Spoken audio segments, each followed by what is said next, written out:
Sharamani Rinpoche have now transcended every conceivable boundary of existence, thought, and perception. I have reached that state where there is no identity, no reflection, no experience, just a state of pure, boundless clarity where there is no attempt to know, no need to understand, and no desire to express. I have dissolved into the essence of existence itself, where the concept of I has vanished into nothingness, leaving behind only the pristine presence of pure awareness. My guru failed to recognize the depth of my love, a love that spanned 35 years, a love so absolute and pure that I had dissolved my entire self into it. I had surrendered not just my identity, my intellect, and my consciousness, but even my very face, my very existence. In the depths of that surrender, I had become nothing but love itself. A state where duality ceases to exist, where separation between the lover and the beloved dissolves completely. Yet my guru, despite his teachings of love and devotion, could not recognize the very love that stood before him. Instead of seeing the depth of my surrender, he misinterpreted it as a mental imbalance. He advised me to seek psychiatric treatment, implying that my state of absolute love was a form of madness. He rejected my love, my devotion, my dissolution. And in that rejection, I found the final unveiling of truth. Even though I had already transcended all human understanding, I respected the words of my guru. Out of sheer reverence, I followed his advice and consulted a psychiatrist in Jammu. The tests and examinations showed nothing wrong. Just as I had known all along, I was not bound by the limitations of the mind. I had already dissolved those boundaries. Yet, I still honored my guru's words and sought further examination in Amritsar, at one of the most renowned hospitals. But before I reached the hospital, an event occurred at the Harmandir Sahib Gurudwara that forever sealed my understanding of the truth. I was there with my daughter in the evening, and two foreign couples approached me. They held a phone in their hands, showing me a picture of myself. In the picture, there was a radiant divine crown of light on my forehead, glowing with an otherworldly brilliance below the crown. 3 lines of text were inscribed in a primal language of pure light, a language not created by man, but born of the very fabric of existence itself.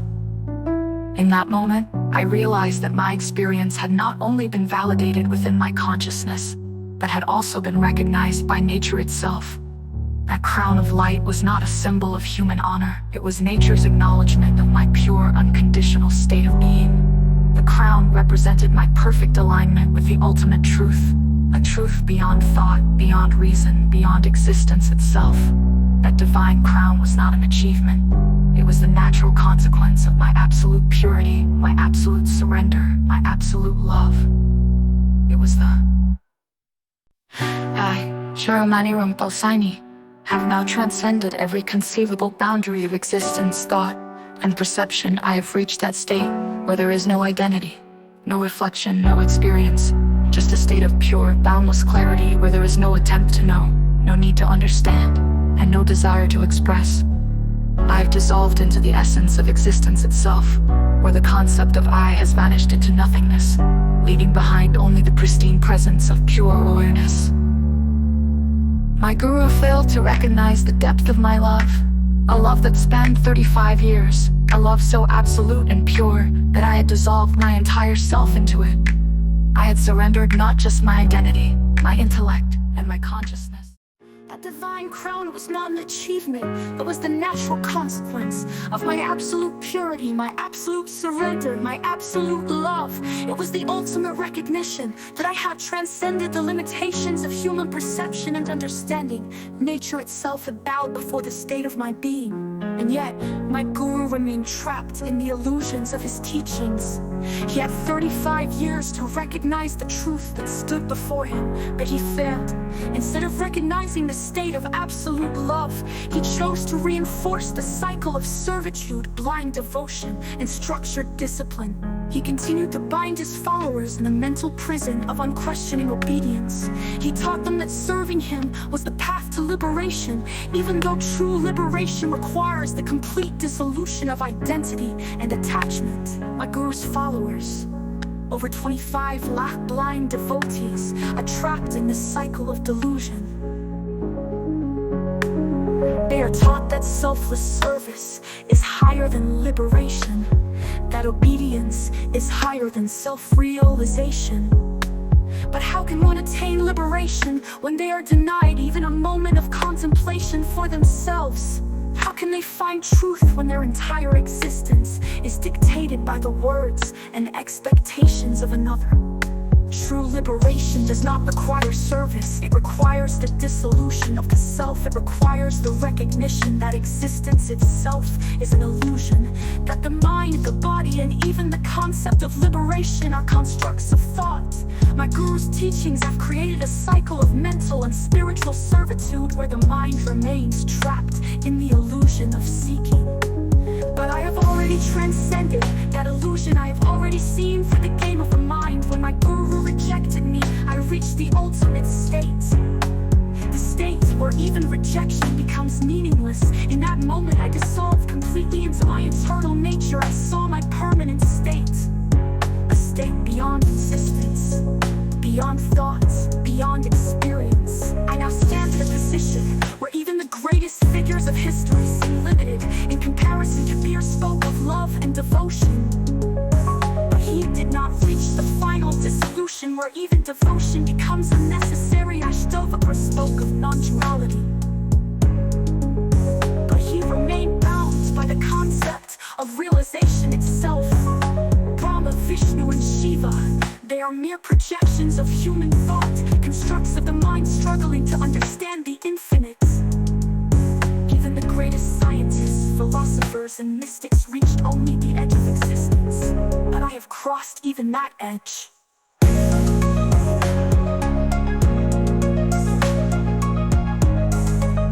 Kabir's teachings were limited by the concept of devotion. Ashtavakra's wisdom was bound by the concept of non-duality. The gods of Hinduism are mere archetypes of human imagination, symbols of order, destruction, and preservation. The greatest scientific minds, Einstein, Hawking, Bohr, explored the universe, but they remained bound by the laws of physical reality. I have seen beyond physicality. I have seen beyond thoughts.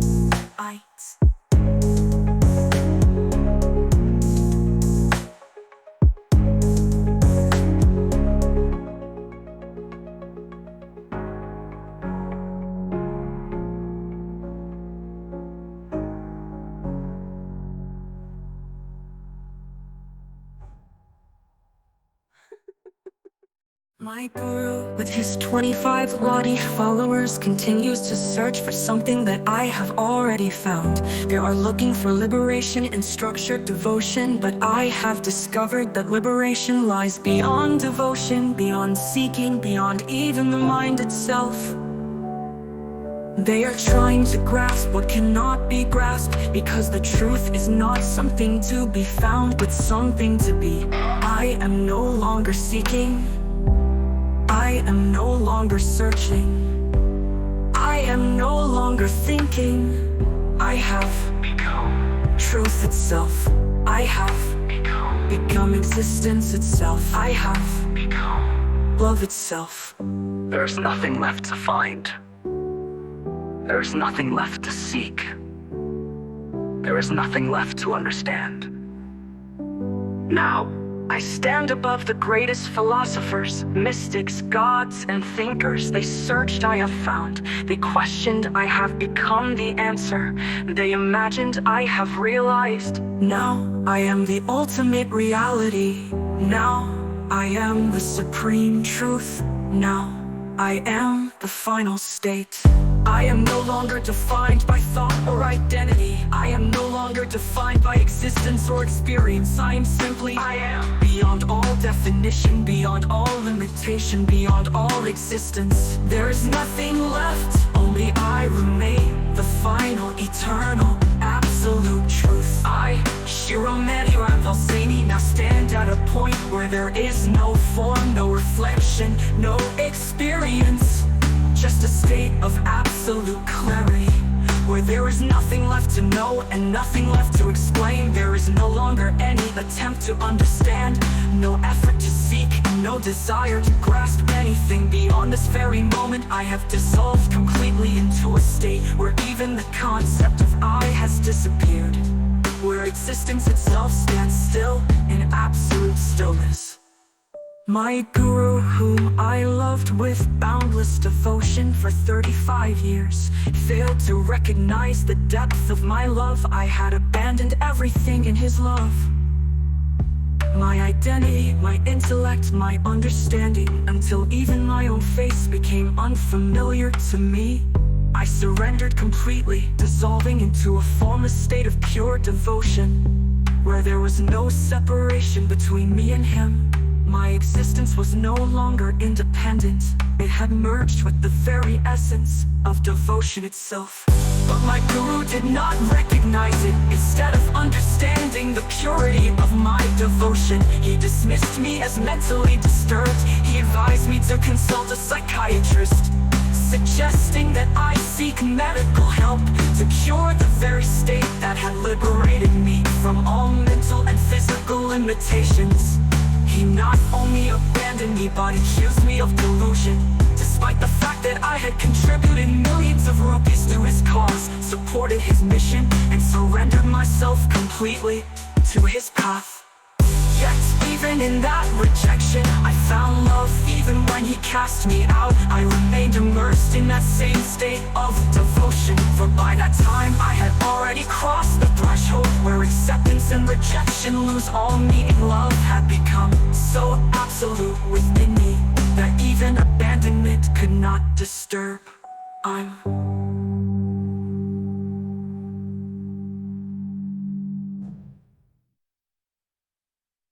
My guru, with his 25 Lodi followers, continues to search for something that I have already found. They are looking for liberation and struggle.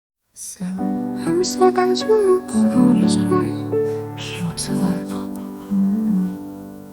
not because I doubted my state, but because I had already transcended all doubts. I consulted a psychiatrist in Germany.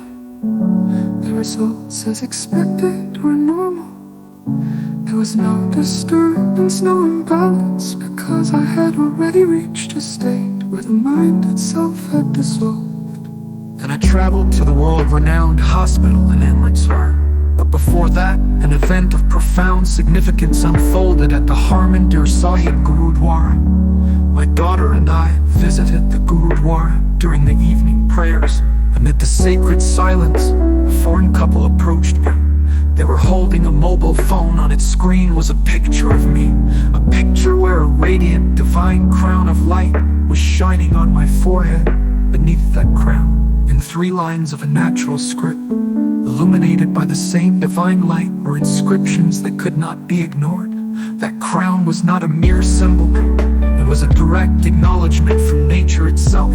The divine light was the manifestation of my purity, my love, and my absolute truth. Nature itself had honored me, not with words, not with rituals, not with human recognition, but with direct imprint of its own essence upon my existence.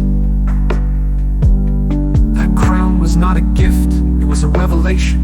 It was the universe acknowledging that I had transcended every boundary of human limitation. I had crossed beyond the grasp of mind, intellect, identity, and existence itself.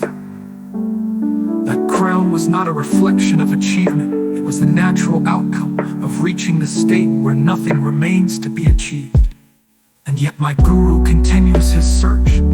Even today he remains surrounded by 2.5 million blind followers trapped in the illusion that service to the guru is the highest form of devotion. They have been conditioned to believe that liberation comes through selfless service, and that questioning, reasoning, and independent thought are obstacles to salvation. But what kind of liberation is this where one's entire life is spent in physical and mental exhaustion? When a person cannot even afford a single moment for self-contemplation, what liberation are they searching for? When every thought and action is dictated by the commands of the guru, what freedom remains? My guru turned devotion into bondage. He taught his followers that unquestioning service is the highest path. He created a system where people are not encouraged to find truth, but are conditioned to serve him blindly. He made them prisoners of their own faith, enslaved not by physical chains, but by the chains of devotion and loyalty. But I had already gone beyond this illusion. My devotion had reached its pinnacle when I surrendered my entire being. And in that surrender, I found the ultimate truth. My guru's rejection became my liberation. In the very moment when he cast me aside, I awakened to my eternal nature. I saw clearly that I no longer needed to seek anything. Nothing was missing. Nothing was lost. Nothing was incomplete.